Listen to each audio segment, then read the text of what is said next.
Hello everyone, my name is Rebecca Milliken.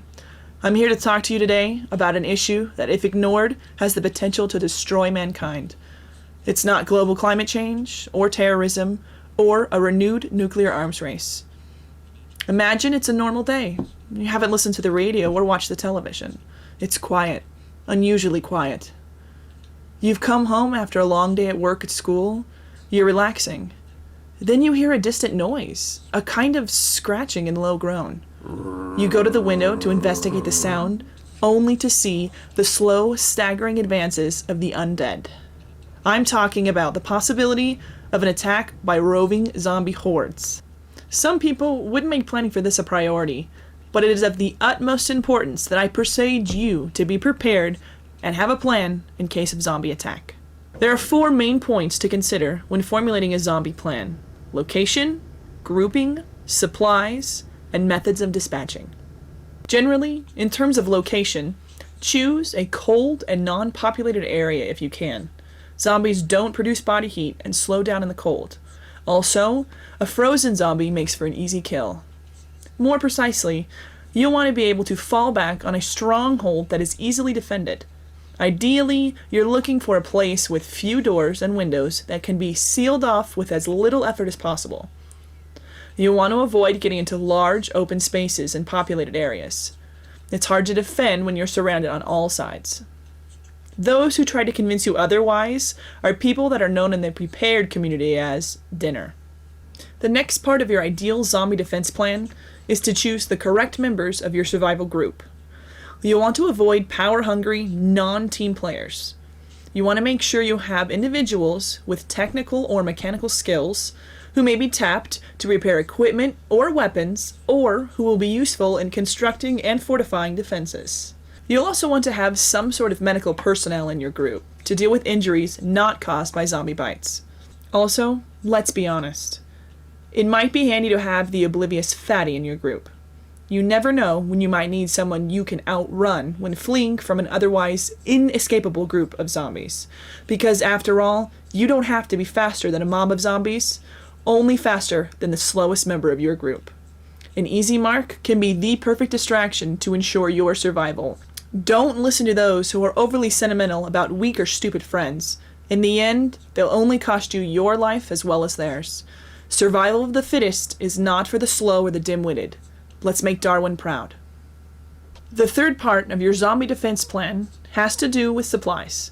Make sure you have a supply or source of food and water for several months, as well as weapons. The best weapons would have to be those you can use at a distance. A sniper rifle, any form of semi-automatic or automatic weapon you can get. Pistols are very portable and maneuverable. Shotguns are good for the zombies who have made it closer to your position.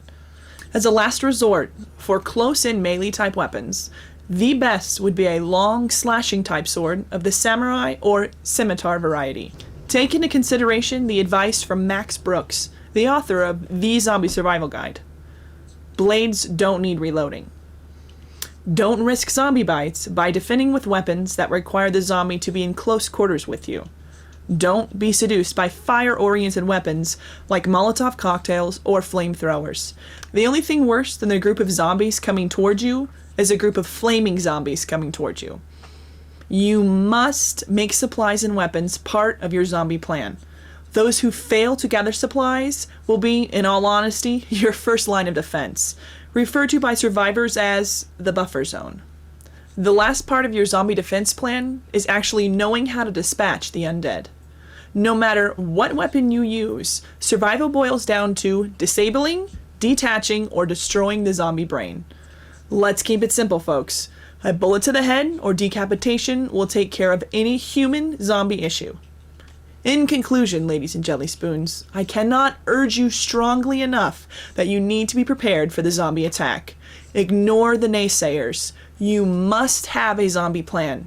When the time comes, zombies do not negotiate. Zombies don't hesitate. They don't care if you're rich or poor, smart or stupid. They only want to kill you. You won't have time to prepare your zombie defenses after the zombie apocalypse has begun.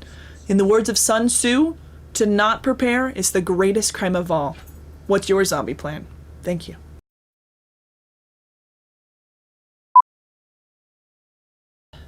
I'm talking about the possibility of an attack by roving zombie hordes.